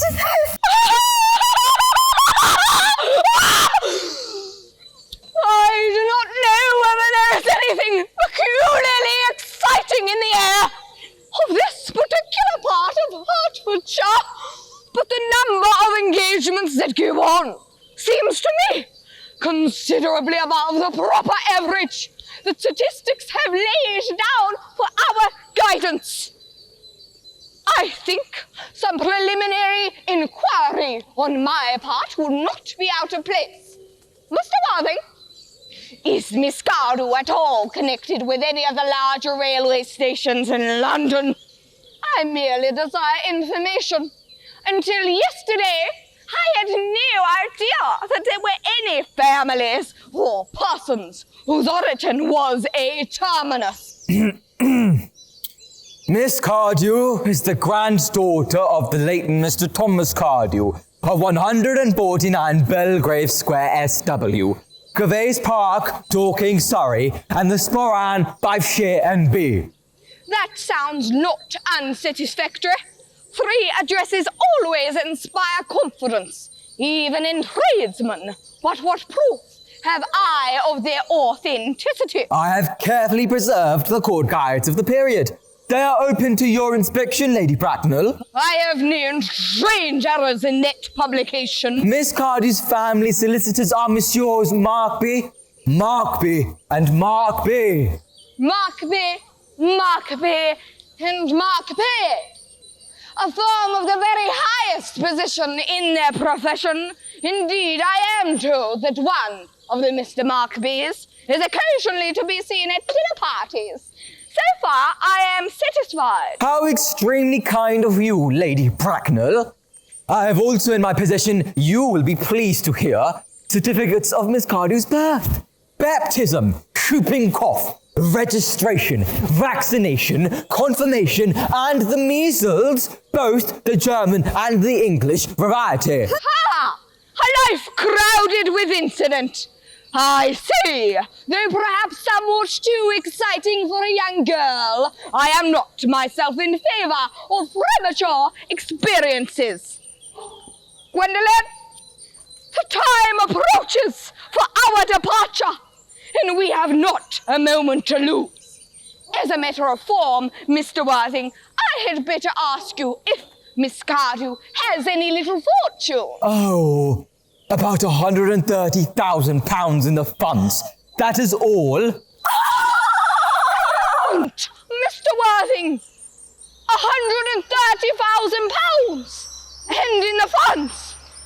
Miss Cardew seems to me a most attractive young lady. Now that I look at her, few girls of the present day have any really solid qualities.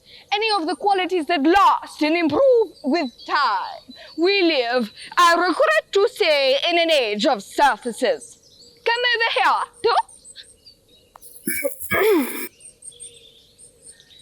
Pretty child, your dress is sadly simple, and your hair seems almost as nature might have left it. But we can soon alter all that. A thoroughly experienced French maid produces a really marvelous result. in a very brief space of time. I remember recommending one to young Lady Lansing, and after 3 months, her own husband did not know her. And after 6 months, nobody knew her. Well, Kindly turn round, child. No!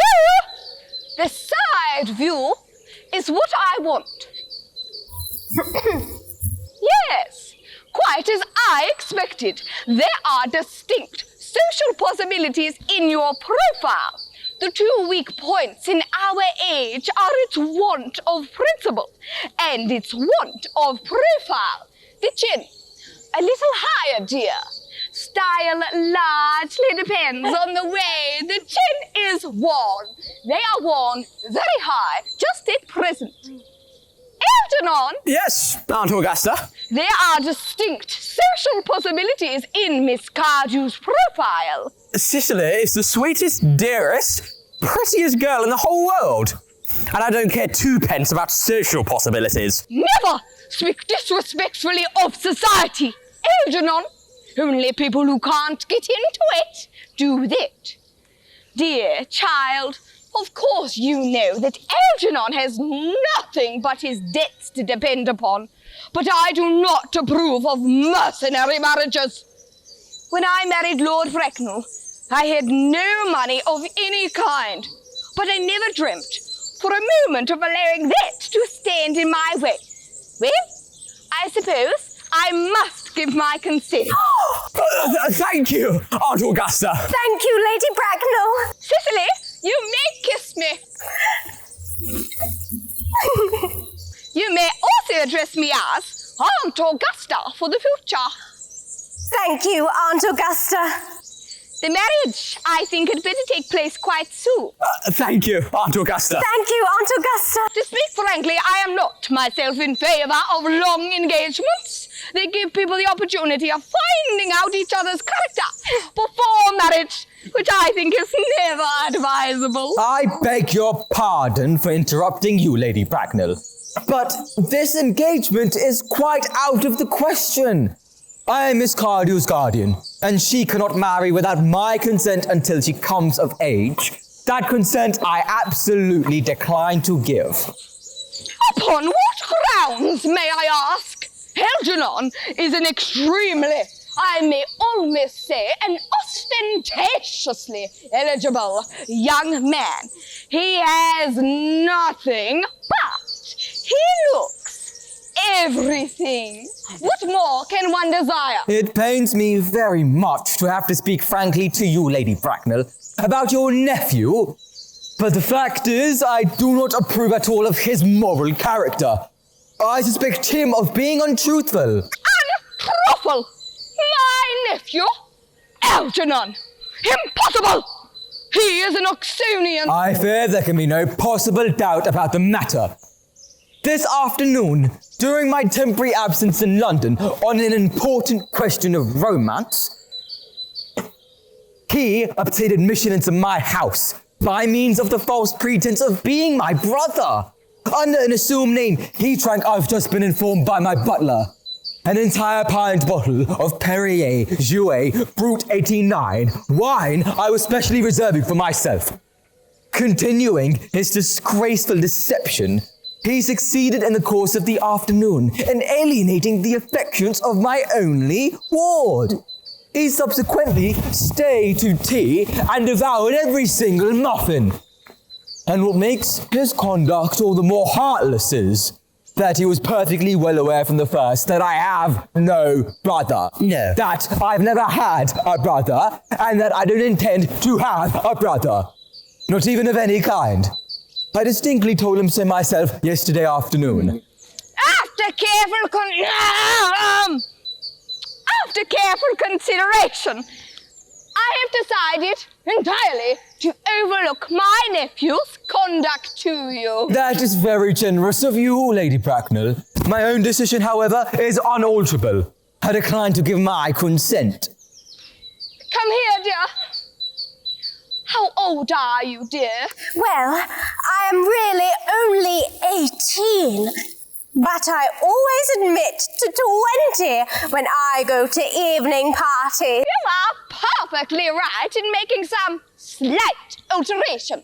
Indeed, no woman should ever be quite accurate about her age. It looks so calculating. 18, but omitting to 20 at evening parties? Well, it will not be very long before you are of age and free from the restraints of tutelage. So, I don't think your guardian's consent is, after all, a matter of any importance. Pray, excuse me, Lady Bracknell, for interrupting you again. But it is only fair to tell you that according to the terms of her grandfather's will, Miss Cardew does not come legally of age till she is 35. That does not seem to me to be a grave objection. 35 is a very attractive age. London society is full of women of the very highest birth who have, of their own free choice, remained 35 4 years. Lady Dumbleton is an instance in point. To my own knowledge, she has been 35 ever since she arrived at the age of 40, which was many years ago now. I see no reason why our dear Cecily should not be even still more attractive at the age you mentioned than she is at present. There will be a large accumulation of property. Algy, could you wait for me till I was 35? Of course I could, Cecily. You know I could. Yes, I felt it instinctively. But I couldn't wait all that time. I hate waiting even 5 minutes for anybody. It always makes me rather cross. I'm not punctual myself, I know. But I do value punctuality in others. And waiting, even to be married, is quite out of the question. Then what's to be done, Cecily? I don't know, Mr. Moncrief. My dear Mr. Worthing, this Miss Cardew states positively that she cannot wait until she is 35, a remark which I am bound to say seems to me to show a somewhat impatient nature. I would beg of you to reconsider your decision. But my dear Lady Bracknell, the matter is entirely in your own hands. The moment you consent to my marriage with Gwendolen, I will most gladly allow your nephew to form an alliance with my ward. You must be quite aware that what you propose is out of the question. Then a passionate celibacy is all any of us can look forward to. That is not the destiny I propose for Gwendolen. Algernon, of course, can choose for himself. Come, we have already missed 5, if not 6 trains. To miss any more might expose us to a comet on the platform. Everything is quite ready for the christenings. Christenings? Sir? Is that not somewhat premature? Well, both these men have expressed a desire for immediate baptism. At their age, the idea is grotesque and irreligious. Algernon, I forbid you to be baptized. I will not hear of such excesses. Lord Bracknell would be highly displeased if he learned that was the way in which you wasted your time and money. Am I to understand that there are to be no christenings at all this afternoon? I don't think that. As things are now, it would be of much practical value to either of us, Dr. Chasuble. I am grieved to hear such sentiment from you, Mr. Worthing. They savour of the heretical views of the Anabaptists, views which I have completely refuted in 4 of my unpublished sermons. However, as your mood seems to be one peculiarly secular, I will return to the church at once. Indeed, I've just been informed by the pew opener that for the last hour and a half, Miss Prism has been waiting for me in the vestry. Miss Prism! Did I hear you mention a Miss Prism? Yes, Lady Bracknell, I'm on my way to join her now. Pray, allow me to detain you for a moment. This matter may prove to be one of vital importance to Lord Bracknell and myself. Is this Miss Prism a female of repellent aspect, remotely connected with education? Oh, she is the most cultivated of ladies and the very picture of respectability. It is obviously the same person. May I ask what position she held in your household? I am a celibate, madame. Miss Prism, Lady Bracknell, has been for the last 3 years Miss Cardew's esteemed governess and valued companion. In spite of what I hear of her, I must see her at once. Let her be sent for. Oh, she approaches. She is nigh. I was told you expected me in the vestry, dear Canon. I have been waiting there for you for 1 hour and 3/4. Prism! Come here! Prism!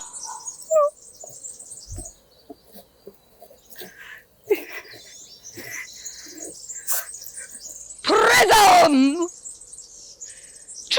28 years ago, Prism, you left Lord Bracknell's house, number 104, Upper Grosvenor Street, in charge of a large perambulator that contained a baby of the male sex. You never returned. A few weeks later, through the elaborate investigations of the Metropolitan Police, the perambulator was discovered standing by itself in a remote corner of Bayswater. It contained a manuscript of a more than usually revolting novel. But the baby was not there. Prism, where is that baby? Lady Bracknell, I admit with shame that I do not know. I only wish I did. The plain facts of the case are these. On the morning of the day you mention, a day that is forever branded on my memory, I prepared, as usual, to take the baby out in its perambulator. I had also with me a somewhat old but capacious handbag, in which I had intended to place the manuscript of a work of fiction that I had written during my few unoccupied hours. In a moment of mental abstraction, for which I never can forgive myself, I deposited the manuscript in the bassinet and placed the baby in the handbag. But where did you deposit that handbag? Do not ask me, Mr. Worthing. Miss Prism, this is a matter of no small importance to me. I insist on knowing where you deposited that handbag that contained that infant. I left it in the cloakroom of one of the larger railway stations in London. Which railway station? Victoria, the Brighton line. I must retire to my room for a moment. Gwendolen, wait here for me. If you are not too long, I'll wait here for you all my life. What do you think this means, Lady Bracknell? I dare not even suspect, Dr. Chasuble. I need hardly tell you that in families of high position, strange coincidences are not supposed to occur. They are hardly considered the thing. Uncle Jack seems strangely agitated. Your guardian is of a very emotional nature. This display is extremely unpleasant.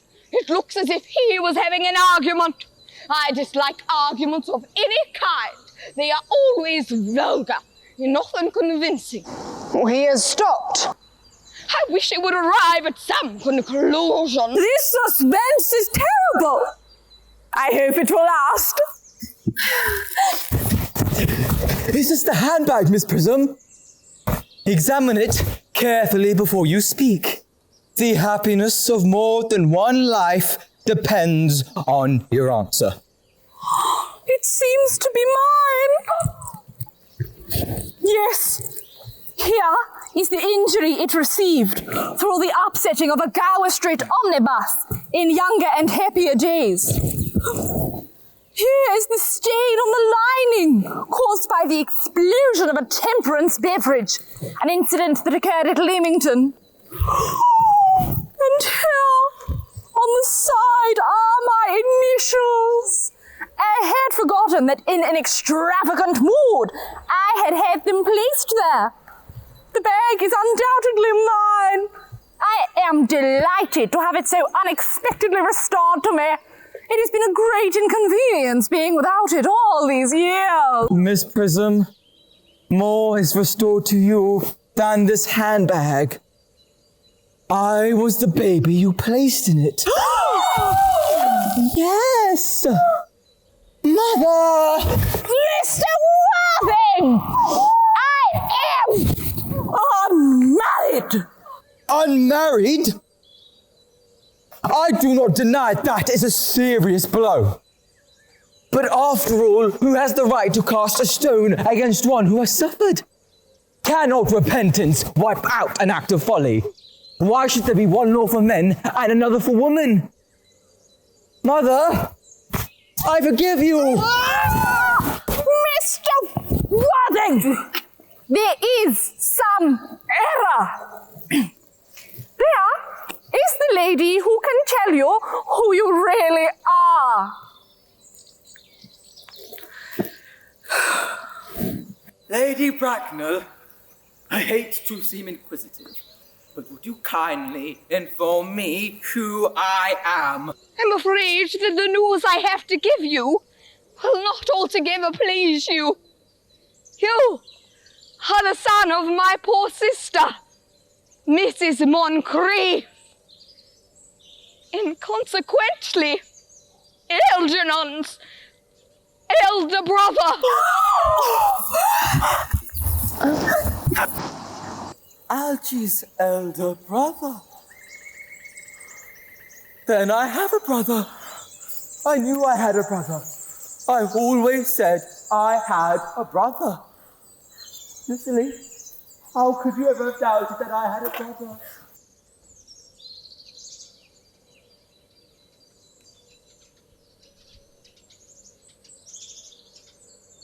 And Dr. Chasuble, my unfortunate brother.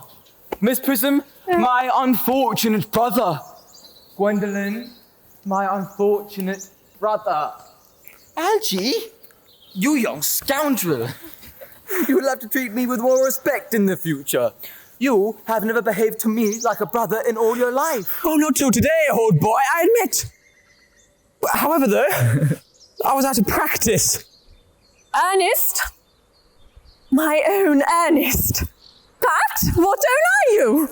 What is your Christian name now that you have become someone else? Good heavens, I had quite forgotten that point. Your decision on the subject of my name is irrevocable, I suppose. I never change, except in my affections. What a noble nature you have, Gwendolyn. Then the question had better be cleared up at once. Aunt Augusta, a moment. At the time when Miss Prism left me in the handbag, had I been christened already? Every luxury that money could buy, including christening, had been lavished on you by your fond and doting parents. Then I was christened, that is settled. Now, what was the name that I was given? Let me know the worst. Being the eldest son, you were naturally christened after your father. Yes, but what was my father's Christian name? I cannot at the present moment recall what the General's Christian name was, but I have no doubt that he had one. He was eccentric, I admit, but only in later years, and that was the result of the Indian climate and indigestion and marriage and other things of that kind. Algie, can't you recollect what our father's Christian name? My dear boy, we were never even on speaking terms. He died before I was a year old. His name would appear in any army list of the period, I suppose, Aunt Augusta? The general was essentially a man of peace, except in his domestic life. But I have no doubt that his name would appear in any military directory. The army list of the last 40 years are here. These delightful records should have been my constant study. Generals. Malham, Maxbon, Magley. What ghastly names they have. Marksby, Migsby, Mobbs, Moncrief. Lieutenant 1840. Captain, Lieutenant, Colonel, General 1869. Christian names. Yes. Ernest George. Gwendolyn, I always told you my name was Ernest, didn't I? Well, it is Ernest after all. I mean, it naturally is Ernest. Yes, now I remember that the general's Christian name was Earnest. I knew I had some particular reason for disliking the name. Ernest, my own Ernest. I knew from the first that you could have no other name. Gwendolyn, it is a terrible thing for a man to find out suddenly that all his life he has been speaking nothing but the truth. Can you forgive me? I can, for I feel that you are sure to change. My own one. Letitia. Frederick. Cicely? At last. At last. My nephew, you seem to be displaying signs of triviality. Oh, on the contrary, Aunt Augusta. I've now realized, for the first time in my life, the vital importance of being earnest.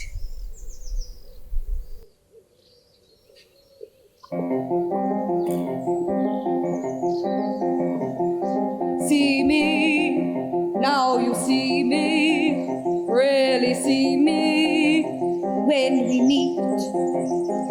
Hear me, now you hear me, rarely hear me when we speak. Tell me, you know you can tell me, yes, really tell me what you think.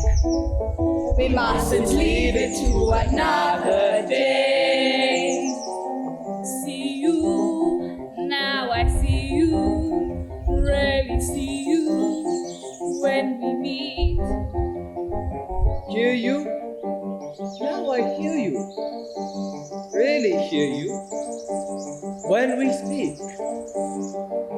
Tell you, you know I can tell you, yes, rarely tell you what I think. We'll never leave it to another day. Let's try to fly when we feel pain, stand when we feel fear, give to fill the shape of emptiness deep down in here. Lying in the shade of yesterday and all its woe, just running in the sun that every morning brings along. And so, see me, do you see me, really see me, when we meet? Hear me, do you hear me, really hear me, when we speak? Tell me, can you tell me, really tell me, what you think? I know it's going to be a glorious day. I know it's going to be.